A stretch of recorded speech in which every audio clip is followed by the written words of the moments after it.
Halo, saya Dr. Nahla. Lagi-lagi saya akan ngomongin tentang COVID-19 atau yang mungkin lebih dikenal sebagai virus corona. Mudah-mudahan belum pada bosan dan jangan sampai bosan dulu karena banyak sekali informasi sekarang yang beredar, belum tentu betul, masih banyak hoax-hoax yang harus dibasmi, dan bagi teman-teman yang bisa mendapatkan banyak informasi, semoga dapat juga meneruskan informasi ini karena apa yang kita lakukan harus kita mulai dari diri kita sendiri dan kita ajak teman-teman di sekitar kita untuk melakukan hal yang sama. Yang mau kita bahas dan mau saya tekankan sekali lagi adalah bahwa virus corona ini atau yang dinamakan virus SARS-CoV-2 ini adalah virus yang sangat baru. Apa dampak dari fakta bahwa ini adalah virus yang baru? Yang pertama, berarti kita belum tahu pasti sifat dari virus ini.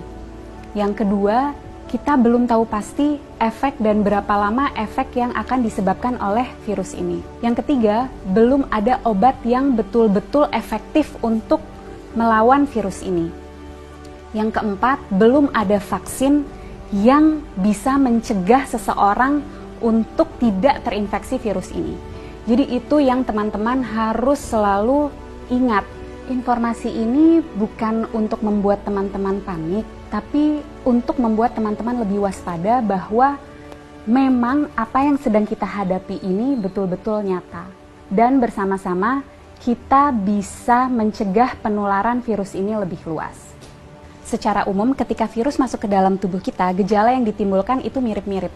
Demam, sakit kepala, lemah, letih, lesu, pegel-pegel, seperti itu. Bagaimana dengan virus yang masuk spesifik langsung ke infeksi saluran pernafasan? Ada pilek, hidung meler, hidung tersumbat, nyeri tenggorokan, batuk, sesak nafas, nyeri dada. Gimana dengan virus SARS-CoV-2 atau virus corona? Gejalanya sangat bervariasi. Jadi gejala-gejala yang tadi saya sebutkan itu bisa ada pada orang yang terinfeksi virus ini. Dan juga jumlah gejala yang timbul itu juga bervariasi. Apa sih yang menyebabkan gejala ini sangat bervariasi? Daya tahan tubuh masing-masing orang. Jadi kalau kita nih yang sebagai anak muda, sehat, nggak ada penyakit, daya tahan tubuhnya baik, kemungkinan gejala yang kita alami ketika kita terinfeksi virus ini sangat ringan atau bahkan sama sekali tidak ada gejalanya.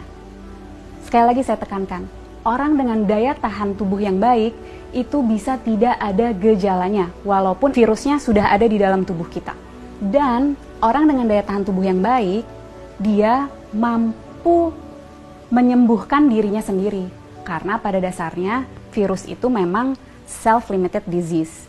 Jadi daya tahan tubuh kita sendiri bisa membasmi virus itu. Bagaimana dengan orang-orang dengan daya tahan tubuh rendah?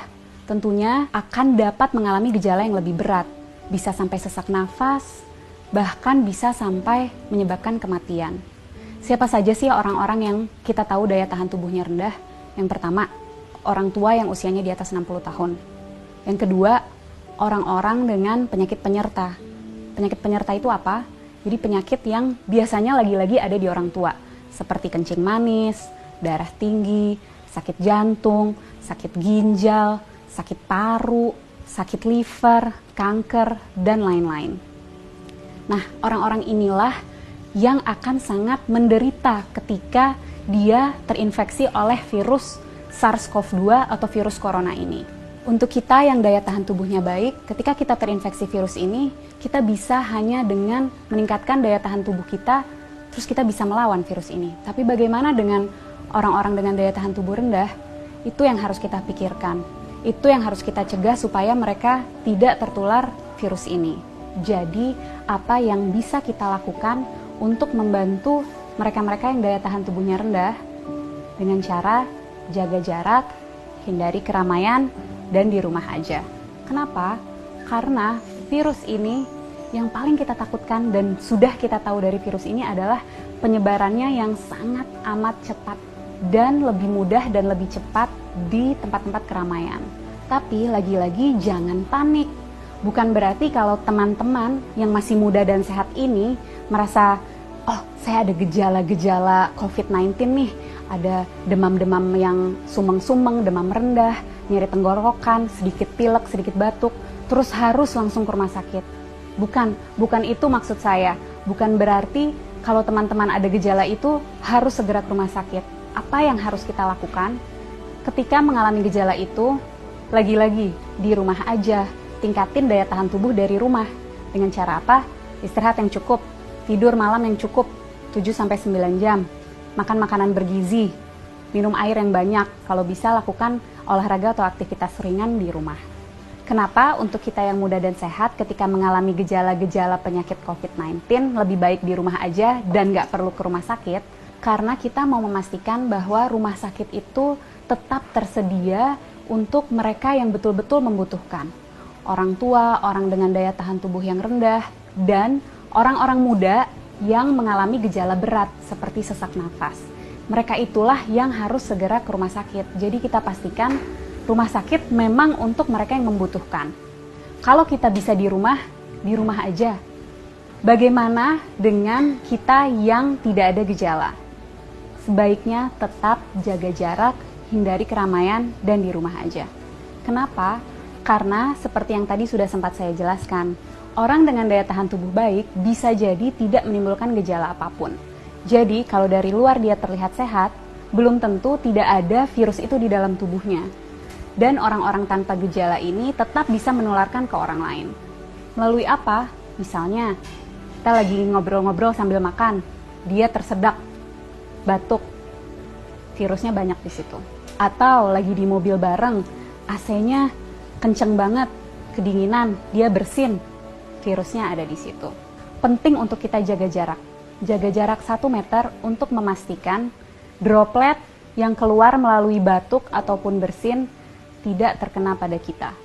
Penting sekali untuk kita untuk selalu cuci tangan dengan cara yang benar dan sering-sering untuk memastikan jika secara tidak sengaja kita menyentuh droplet itu, kita bisa membersihkannya. Dan yang juga penting, jangan menyentuh wajah dengan tangan kita yang belum bersih. Kenapa? Karena virus akan lebih cepat menyebar, lebih cepat masuk melalui mukosa mata, hidung, dan mulut. Penting untuk kita menghindari keramaian untuk memutus rantai penularan ini. Penting untuk kita di rumah aja supaya kita bisa terus meningkatkan daya tahan tubuh kita untuk dapat melawan virus ini. Bagaimana untuk kita yang tidak bisa di rumah aja, terpaksa harus bekerja di luar atau harus pergi keluar, tetap usahakan untuk menjaga jarak. Jaga jarak 1 meter dan usahakan sebisa mungkin menghindari keramaian. Jangan lupa untuk selalu menjaga kebersihan dengan mencuci tangan yang bersih. Kalau tidak bisa menemukan air dan sabun, kita bisa menggunakan sanitizer. Para peneliti, dokter-dokter, farmasis, tenaga medis, dan semua sedang berusaha mati-matian untuk mencari obat dan vaksin dari virus ini. Mari kita berperan membantu mereka dengan cara jangan panik tapi tetap waspada. Kita jaga jarak, hindari keramaian, dan di rumah aja. Nggak perlu ke rumah sakit kalau gejalanya ringan. Pastikan rumah sakit tersedia untuk mereka yang membutuhkan, orang-orang tua, orang dengan daya tahan tubuh rendah, dan orang-orang dengan gejala yang berat seperti sesak napas. Yuk teman-teman, kita bareng-bareng lawan virus SARS-CoV-2 ini. Dan untuk teman-teman medis, tetap semangat.